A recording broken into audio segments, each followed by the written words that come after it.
आपका स्वागत है हमारे चैनल में।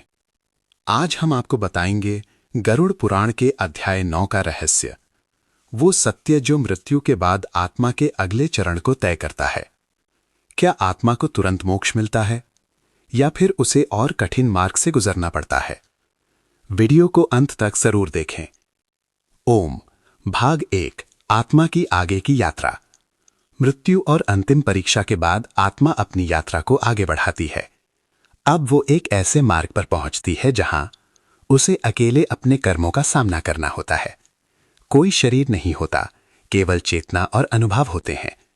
आत्मा पूरी तरह से अपने कर्मों के प्रभाव को महसूस करती है। ये अवस्था आत्मा को सच्चाई से परिचित कराती है कि जीवन में किया गया हर कार्य कितना महत्वपूर्ण था। कर्म ही आत्मा का सच्चा साथी है, जो मृत्यु के बाद भी साथ रहता है।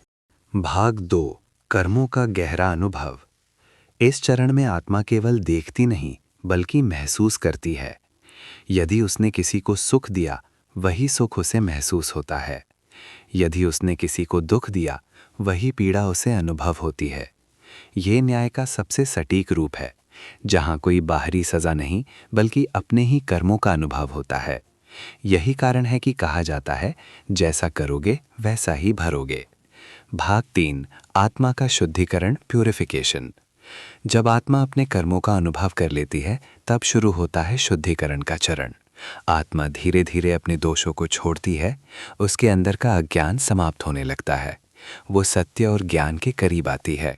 यह प्रक्रिया आसान नहीं होती, लेकिन यही आत्मा को मोक्ष के योग्य बनाती है। सच्चा ज्ञान ही आत्मा को शुद्ध करता है। भाग 4, दिव्य मार्ग की प्राप्ति। अब आत्मा को एक दिव्य मार्ग दिखाई देता है। ये मार्ग प्रकाश से भरा होता है। इसमें शांति, सुकून और दिव्यता होती है। यहाँ आत्मा को कोई डर या भ्रम नहीं होता। अगर आत्मा ने अच्छे कर्म किए हैं और शुद्ध हो चुकी है, तो वो इस मार्ग पर आगे बढ़ती है। इस मार्ग पर गुरु की कृपा और दिव्य शक्ति उसका साथ देती है। भाग 5, आत्मा की अंतिम अवस्था की ओर बढ़ना। जैसे जैसे आत्मा आगे बढ़ती है, उसका अस्तित्व और हल्का होता जाता है। वो अपने अहंकार और इच्छाओं से मुक्त हो जाती है। उसे शाश्वत शांति का अनुभव होने लगता है। अब आत्मा 2 मार्गों में से एक पर जा सकती है, पुनर्जन्म यदि कर्म बाकी हैं, मोक्ष यदि आत्मा पूर्ण रूप से शुद्ध है।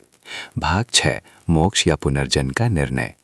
अगर आत्मा पूरी तरह शुद्ध हो जाती है, वो दिव्य प्रकाश में विलीन हो जाती है। जन्म मरण का चक्र समाप्त हो जाता है। अगर कुछ कर्म शेष है, आत्मा को फिर से नया जन्म लेना पड़ता है, ताकि वो अपने अधूरे कर्म पूरे कर सके। भाग 7, जीवन के लिए संदेश, मोस्ट इम्पॉर्टेंट। इस अध्याय का सबसे बड़ा संदेश, हर कर्म का फल जरूर मिलता है। किसी के साथ बुरा करने से पहले सोचो। अच्छे कर्म ही आत्मा को ऊपर उठाते हैं। गुरु और ज्ञान का मार्ग अपनाना जरूरी है। जीवन केवल जीने के लिए नहीं है, बल्कि आत्मा को शुद्ध करने के लिए है। अंतिम संदेश, गरुड़ पुराण अध्याय 9 हमें सिखाता है कि मृत्यु अंत नहीं है, बल्कि एक नई यात्रा की शुरुआत है। हमारे कर्म ही हमारी पहचान है, और वही तय करते हैं कि आत्मा मोक्ष पाएगी या फिर पुनर्जन्म लेगी। इसलिए जीवन में हमेशा अच्छे कर्म करें, क्योंकि वही आपकी आत्मा का भविष्य तय करेंगे।